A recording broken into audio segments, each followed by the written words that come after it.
What's up, everyone? It's KB, and I'm on the go at Cisco Live at Mandalay Bay Resort and Casino here in Las Vegas. This week, some of the biggest conversations shaping networking, AI, and cybersecurity are all happening at once. This week is where operators, engineers, and executives get into the details: what's working, what's not, and what's actually changing inside enterprise environments at scale. We're hearing a lot about AI driven networking, automation, and visibility. But the real question is, how does that translate into security outcomes, operational resilience, and ultimately cost? Because behind every intelligent network claim, there's still a human team trying to make sense of complexity. Across the next few segments, we'll be speaking with leaders on the ground here in Vegas, unpacking what's real, what's noise, and where the industry is genuinely headed next. This is KB on the Go from Cisco Live, Las Vegas. Let's get into it.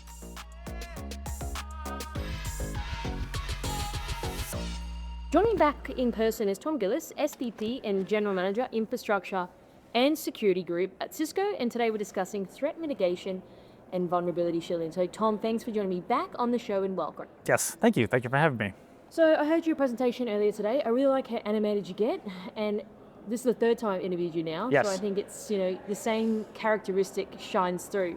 But I want to maybe start with, every time a major vulnerability is disclosed, security teams find themselves in a race against attackers. So would you say the industry is losing that race, or are organizations simply overwhelmed by perhaps the sheer volumes of vulnerabilities they have to deal with? Well, the best answer for you is both, which is yes to both points. It's not an either or.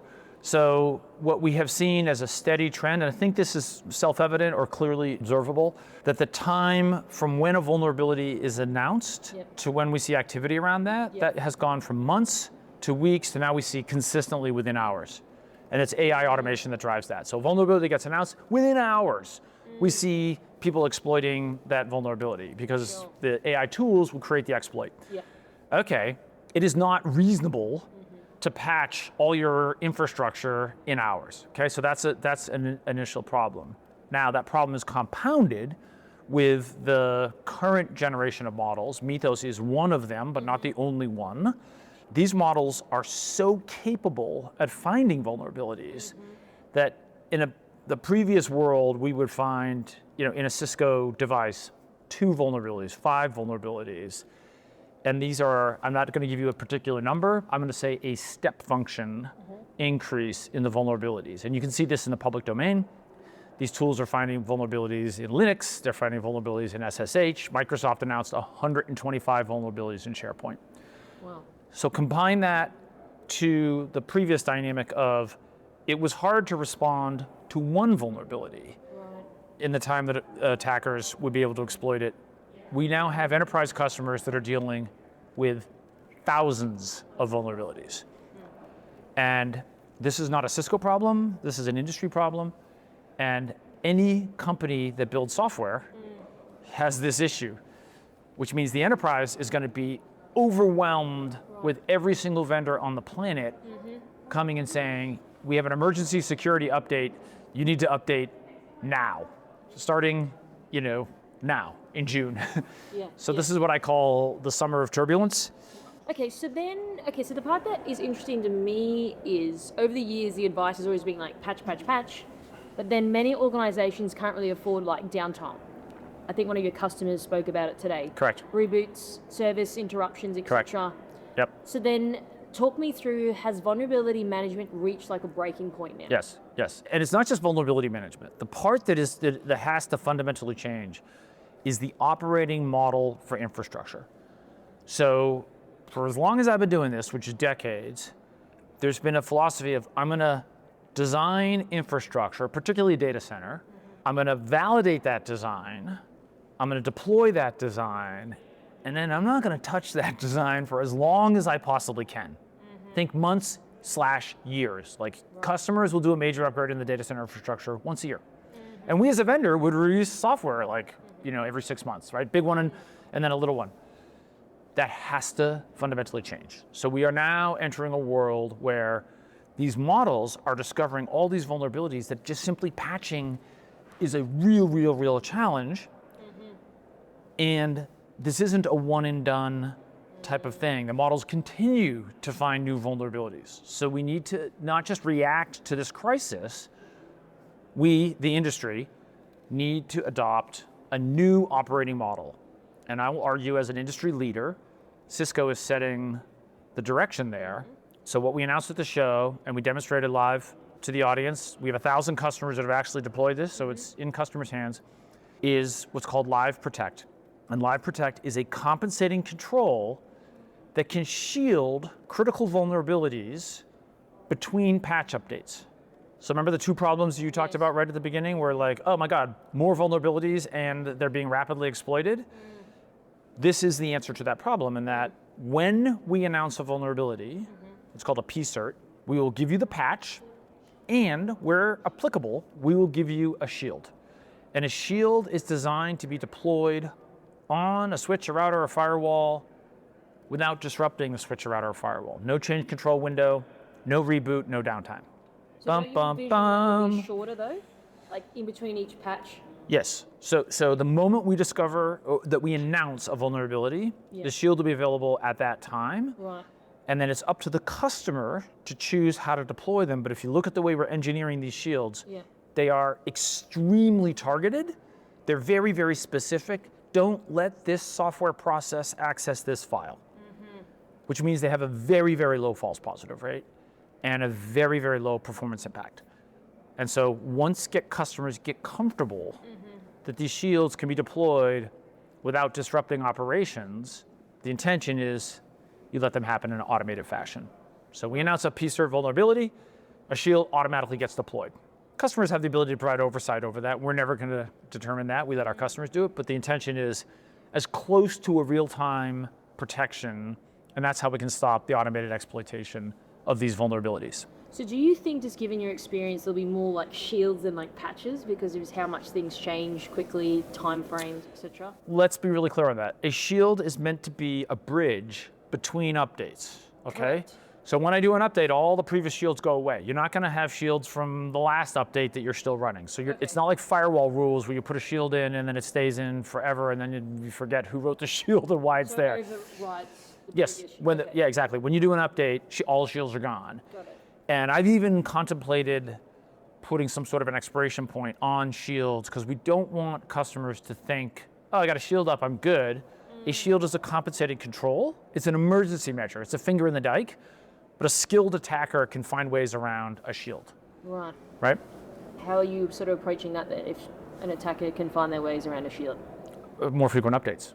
So it's a 1-2 punch. Like we're going to be introducing more frequent updates with it that fix the core vulnerability, and the shield is a bridge to get from where we are to where the customer needs to be. Now, what your question was sort of alluding to is, well, the reason why customers update infrequently is because the updates are kind of hard, and it takes hours, and they don't always work.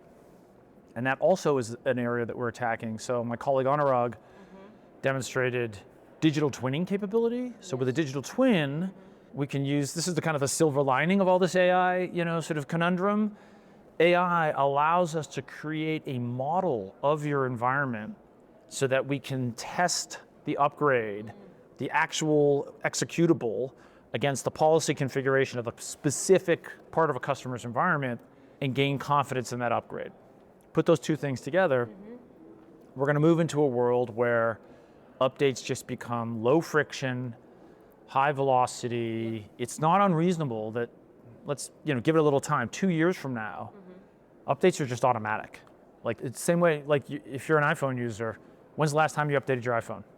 When it asked me to. Yeah, or it just happens, right? You wake up in the morning and it's just updated, I don't even know, right? Like, yeah, right? And so the world we're moving into, which quite frankly, that's how the cloud works, right? That's how Kubernetes works, is it's this idea of lots of little tiny changes on a continuous basis. The industry calls it CI/CD, continuous integration, continuous development. We're bringing those principles to infrastructure, and it's a huge step.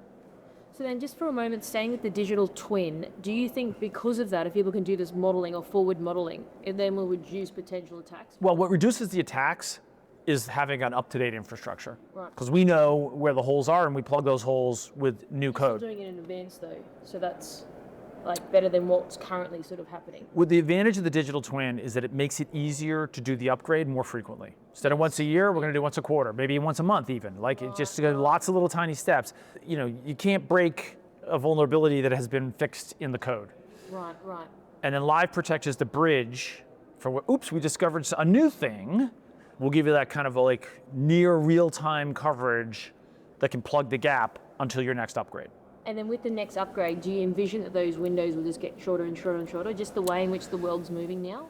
Yeah, I mean, there's some natural equilibrium where, you know, today customers upgrade a lot of times once a year. That's clearly not enough. What's the right frequency? Is it once a quarter? Is it once a month? We don't know. We're going to figure that out, and that'll just kind of evolve based on what the models find and how the software works and what customers tell us. So, you know, I often use the word we. When I'm referring to when I say we, is it's like we, the industry. Like our customers are in this with us as partners, trying to like sort through this giant conundrum. Yeah, which is it's a crisis right now. Like the scale and scope of the vulnerabilities that every customer is dealing with right now is unprecedented. And I would say advantage Cisco for having this capability, but we together have to mature it, we have to propagate it out in the market, and we have to kind of drive human change, which is adopting this new operating model that is dramatically different than the operating model that people have been working on for decades. Right? And so change like that overnight is hard to do. But when we have really good media podcasters that are helping us get the message out, that goes a long way, yes. So final question, because I know you're on a roll. Yeah. What do you think sort of now? Like, do you think customers know like what they are dealing with in terms of scale and scope, or now's your time to really articulate that? It's one of these things where I get customers that ask me like, hey, how bad is bad? And my answer back is bad. you know it's bad, but customers still ask. Right. So I think there's, like I did a podcast on this and we were expecting 5,000 users. We got like 40,000 users. Wow. So the appetite to learn and be educated on this new operating model is very, very high. And again, as a market leader, that's a big part of what Cisco does and does well is we educate everyone, right? The CCIE and the Cisco Academy, like we're super good at pushing that education out there. There's a lot of education that has to happen really, really fast. So joining me now in person is Ramana Kompella, Head of Cisco Research and Cisco Fellow. And today we're discussing quantum networking. So Ramana, thanks for joining me and welcome. Thank you so much, Carissa. Okay, so I've been at the conference, Cisco Live conference, and I've heard the word quantum actually starting to come through the conversation more. And perhaps when people hear the word quantum, they immediately think of like quantum computers, but Cisco is focusing on quantum networking. So why do you believe the network, not the computer itself, will be the key to unlocking the next sort of era of quantum technology? Let's start there. Great question. Yeah. So if you've been following quantum computing, so there's a tremendous amount of promise to the kinds of problems that quantum computers can solve that are extremely hard for classical computers. Okay. Sure.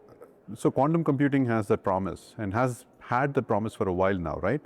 Now, if you look at the quantum computing industry, we still are at hundreds to maybe thousands of qubits. Okay, so these are instead of classical bits, you have the quantum bits, right? So the capacity of a quantum computer is not sufficient to solve some of the hard problems that it holds promise, right? For things like drug discovery, optimization problems in the logistics and financial world, weather modeling, new materials, molecular simulations, all kinds of stuff, right? So you need orders of about hundreds of thousands of qubits to maybe even millions. So there is a 100x to the 1000x gap between the number of qubits that we have versus the number of qubits that we want. Okay. And of course, quantum computing vendors are not sitting idle. They are continuously evolving their roadmap to add more capacity and so on. But our strategy at Cisco is to build a quantum network that can truly interconnect all these different quantum computers so that just like how classical computing has scaled out, we want quantum computing to also scale out with the help of like these, hundreds and thousands of small to medium-sized quantum computers interconnected with the help of a quantum network to build one logical distributed quantum computing platform. So that's where, like, that's why we're investing, and we feel that strategy is probably a lot more faster and practical compared to just keep building bigger and bigger quantum computers. So that's what you meant by the practical side of it, rather than just keep building bigger and bigger computers? That's right. That's right. And then even like this on the qubit stuff, I know that I've done a couple of interviews around it, so I'm not some pro, but what do you think, how would you like describe that for people that are still wrapping their head around like quantum stuff? Right. So the way to think about it is, in classical world, you have, the lowest level of information is encoded in zeros and ones, Sure. right? Either it's a electric pulse Binary, that yeah. is, high or low. In the quantum world, it's actually a superposition. It's Okay. not 0 or 1. It's actually 0 and 1 at the same time. The closest analogy I can give is, think of it as a spinning coin. Okay. Is it heads? Is it tails?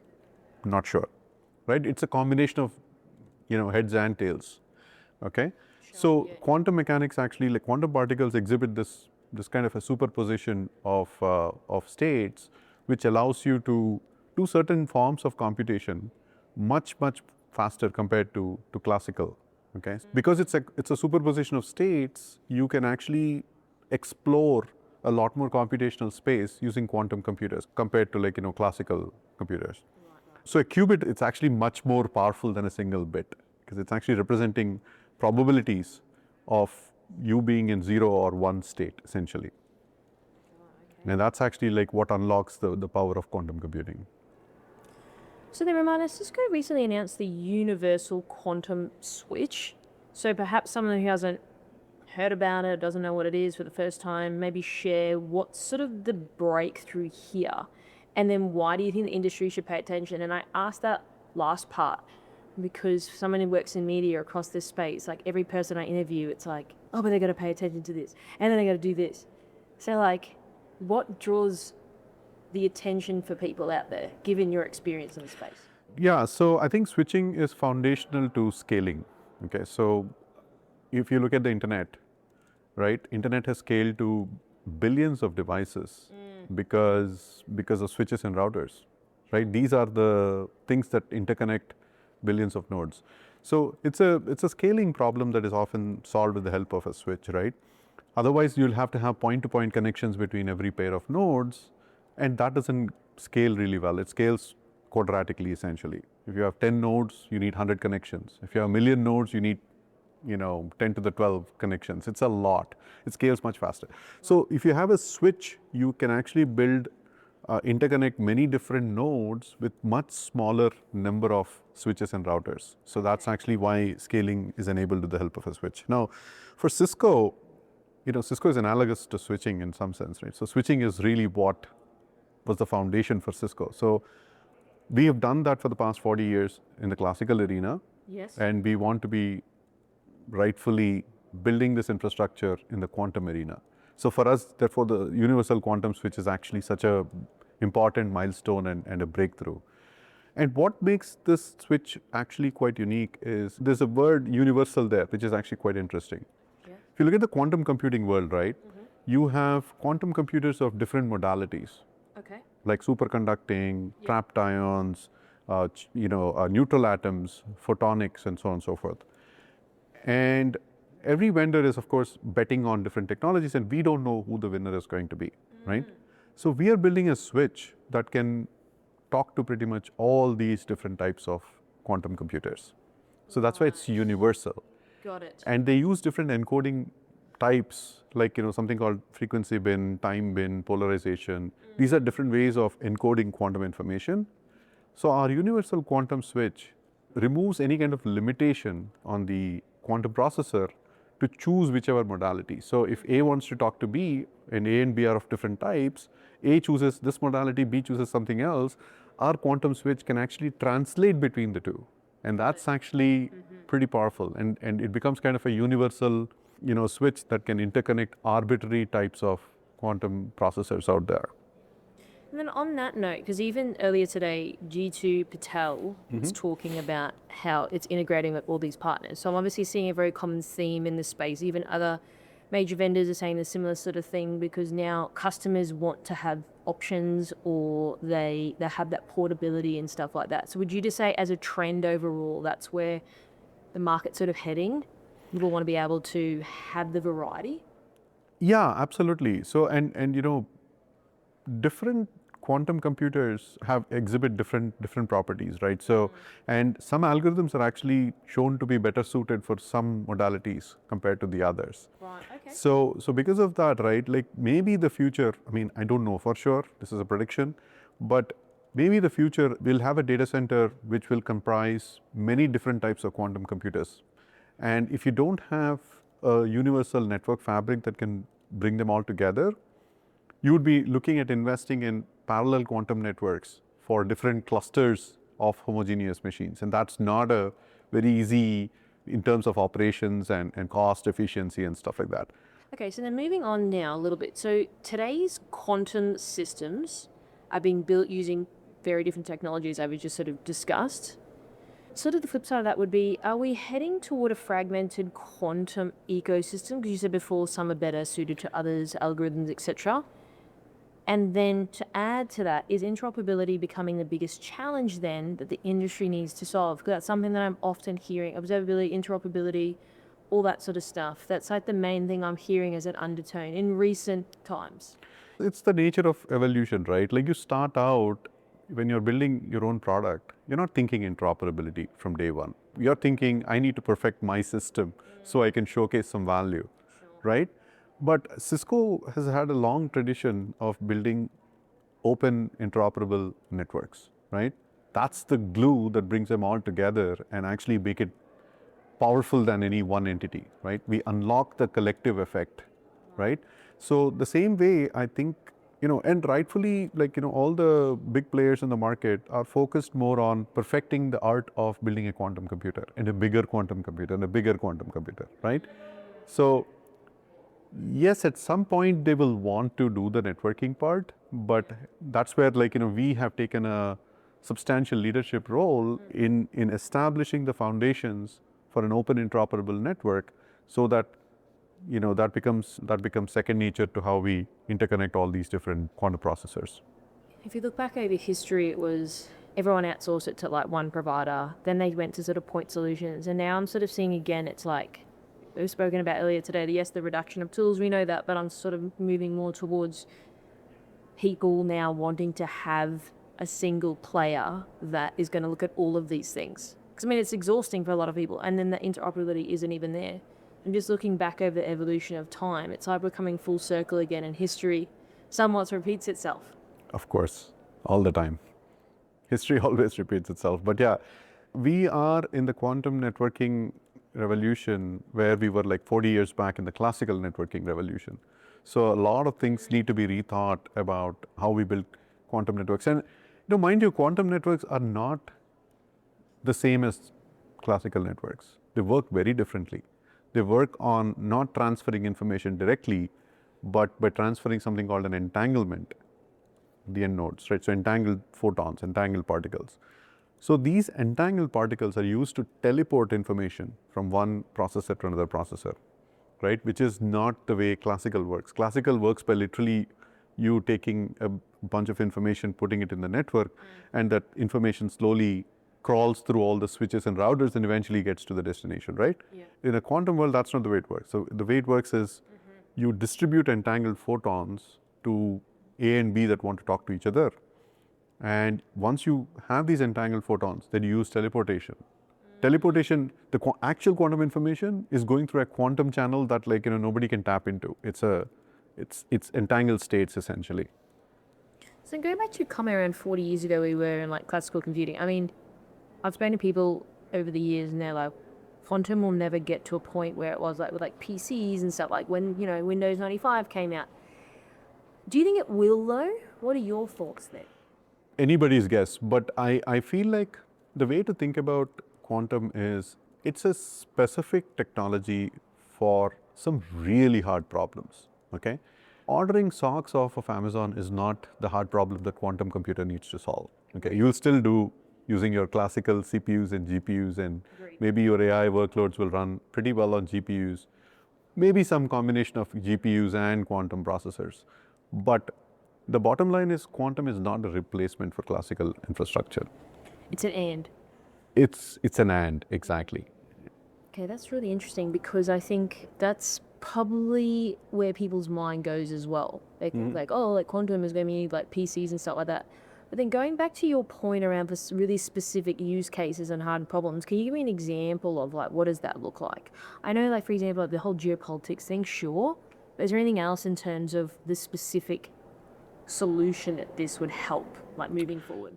Yeah, so a lot of times you need to like do things like in order to figure out whether a particular drug is going to work, right? You need to run simulations at the molecular level. Okay, so now of course you can simulate molecular dynamics on a classical computer, but that takes forever and ever. Why? If it's molecular behavior, you need to tap into the quantum mechanics of the nature, right, as opposed to simulating using inefficient means on a classical computer. So that's a use case where the use case is so important because it allows you to like discover new materials. Like for example, aerospace industry is always in quest for lighter, stronger materials, right, to reduce the amount of carbon emissions and go long distances on lesser fuel, fossil fuel burning and stuff like that, right? Sure. You have pharma industry always looking for new drugs and you know, for like cancer and other diseases. So you have industries that are always like doing these kinds of molecular level simulations, and quantum computers are really they're actually the closest to how you simulate nature. So that's actually a class. And the other class of problems is optimization. Okay, so optimization problems have been shown to have there are some very hard optimization problems that can be solved using a quantum computer, because quantum actually allows you to search for a large space. It's like optimality is basically a search problem. It's a search, you're searching in a vast space to figure out, you know, what is an optimal solution for your particular problem.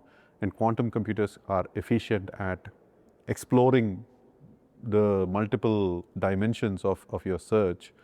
And with, you know, that helps you basically like, you know, get to better solutions for your, I don't know, path assignment problem that airlines have, or figuring out, you know, your portfolio for like financial trading, or like, you know, logistics and supply chain, right? Yes. Where exactly to procure parts, what should be the route, what should be the cost, you know, there's a bunch of like these problems that can be formulated as optimization problems. So they can be solved with the help of a quantum computer. So then switching gears now, so people talk about quantum breaking encryption. Yes. So I mean, this is a pretty big conversation, but what is the bigger story here? Because what are the real world applications that become possible when quantum systems can actually communicate and work together across a network? And also, I think maybe about a year ago, I interviewed someone, I think it was like a Q day, like companies are now scared, like in the next 5-10 years of all this encrypted data, could that then be broken? Oh, yeah. So, okay, so let me start with like a, you know, perfect trifecta of like, you know, things that are shaping up in the industry, right? So number one, quantum computers are getting bigger and bigger. Enter Cisco, we have a quantum network that we are racing towards that can actually make it even bigger, right? Because we can stitch them all together and build a distributed quantum computing platform. And then algorithmic advances, right? Recently somebody came up with a modification of Shor's algorithm, which is the one that breaks RSA and, you know, cryptography. The number of qubits that are required has gone down by a factor of 10 using this new algorithm, okay? So what that means is basically that we are in this perfect storm racing towards breaking cryptography in the next like 2 to 3 years. Wow, okay. So now, I mean, I don't know if exactly like whether it's 2 years or 3 years or, you know, but it's very soon. Okay.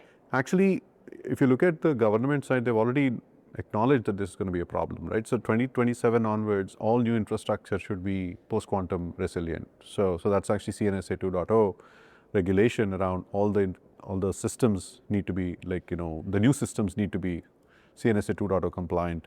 Then there's Google and big companies actually going out there and telling everybody that your data that is traveling today, actually in 2029, your data that travels internet is actually going to be broken, okay? But 2029 is not that far away, it's only 3 years away. But backtrack, if you have data flowing today, that is also at risk if your longevity of the data is more than 3 years. Let's say you have a tax record. Tax records have a 7-year whatever statutory limitation, right? Like they usually you don't need to keep records of more than 7 years. But 3 years is not, those are still relevant and important. So which means basically all that information, right, 3 years down the line is going to be potentially visible. I mean, again, this is a prediction, so take it with a pinch of salt. But my point is basically that if you are running any kind of sensitive information, you're transferring any kind of sensitive information on the internet today, harvest now, decrypt later is a big, big threat. Time to migrate to quantum safe infrastructure is today. Okay, so Ramana, final question. Given everything you said, what do you think happens now? What do you think moving forward the rest of 2026? I know you shared a couple of years beyond, but curious to see. In the next 6 months, I mean, from Cisco's point of view, I mean, what we are doing is we have unveiled the Cisco Quantum Switch. Our goal now is to actually take all the pieces. Like we have announced the entanglement source last year. We have a switch that we announced recently. We have some software stack that we have been brewing, entanglement swapping algorithms and stuff like that. So all these pieces now need to come together in the form of a, proper networking solution. And the moment we actually started announcing and stuff like that, we have had tremendous amount of inbound demand around, hey, when can we get, our hands on this technology, right? So we are actually working with some providers to actually figure out a way to get our solutions in hands of them, deploy them, understand the operational challenges, right? It will take time to soak and mature the technologies, but we are frantically working towards it. So in the next 6 to 9 to 12 months, we will be working hard on getting these solutions at least deployed in a restricted setting, but in a provider environment. That's where we want to really go towards. And there you have it. This is KB on the Go. Stay tuned for more.